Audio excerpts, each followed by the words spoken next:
Hello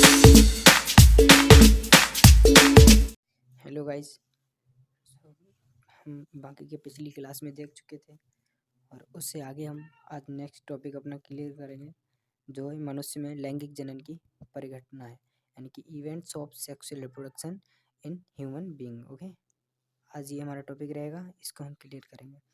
तो सबसे पहले बताऊं, मनुष्य में लैंगिक जनन की घटनाओं का निम्न शीर्षकों के अंतर्गत अध्ययन किया जा सकता है। इसमें निम्न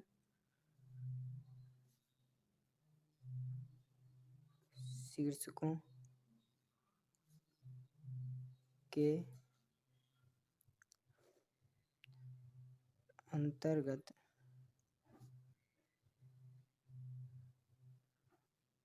अध्ययन कर सकते हैं।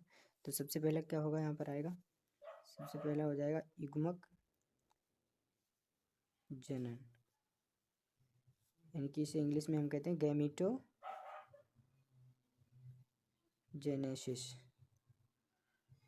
गैमीटोजेनेसिस होता है। इस गैमीटोजेनेसिस क्या होता है? इस गैमीटोजेनेसिस से युग्मकों का फॉर्मेशन होता है, यानी कि गैमीट्स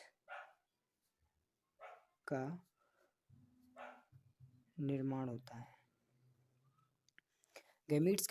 है। अब यहाँ पर हमारे गैमीट्स हैं ना, ये 2 टाइप से होंगे। ओके, नंबर ए में डिवाइड करेंगे इसे हम। नर में शुक्राणुओं का निर्माण, नर में शुक्राणुओं का निर्माण, यानी कि फॉर्मेशन ऑफ स्पर्म्स। इस मेथड को क्या कहते हैं? स्पर्म बनने की क्रिया को कहते हैं स्पर्मेटोजेनेसिस।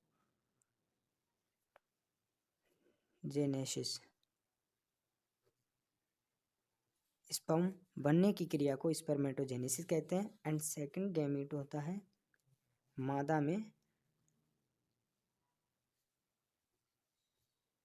अंडाणुओं का निर्माण।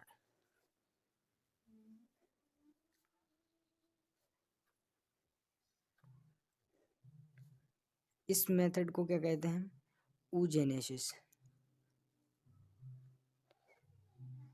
तो इसमें इस टाइप से क्वेश्चन पुटअप कर सकता है एज अ बोर्ड की दृष्टि से देखते हैं तो यहाँ पर वो इसमें पूछ सकता है कि नर शुक्राणुओं का निर्माण किस मेथड द्वारा होता है, या नर शुक्राणुओं का जिससे निर्माण होता है उसे हम क्या कहते हैं।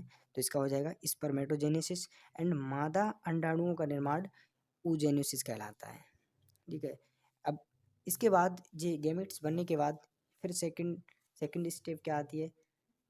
फिर ये गैमेट्स होते हैं गैमेट्स ट्रांसफर, यानी कि युग्मक स्थानांतरण। युग्मक स्थानांतरण में क्या होता है? जो बीज सेचन होता है, अर्थात मादा के जनन पथ पर शुक्राणुओं का स्थानांतरण। जो मदर रिप्रोडक्टिव, देखो, फीमेल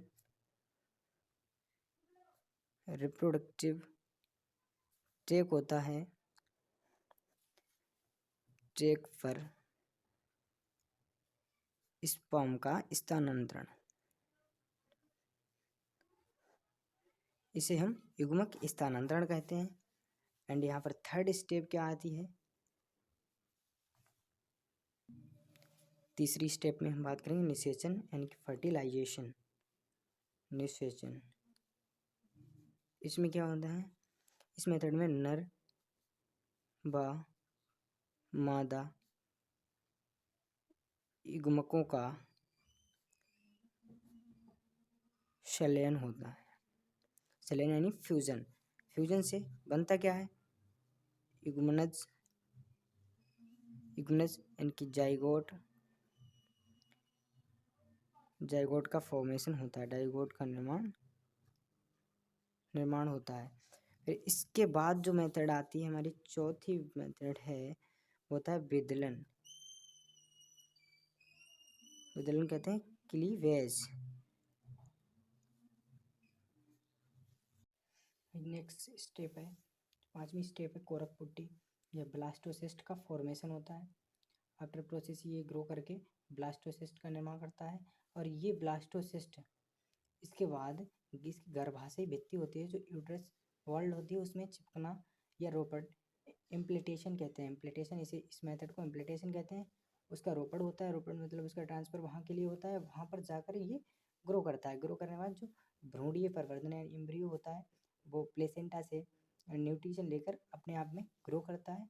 ग्रो करने के बाद गर्भावधि होती है, प्रसव या शिशु का जन्म होता है। ये तो हमें लैंगिक जनन की परिघटनाओं की स्टेपें कंप्लीट हुई हैं।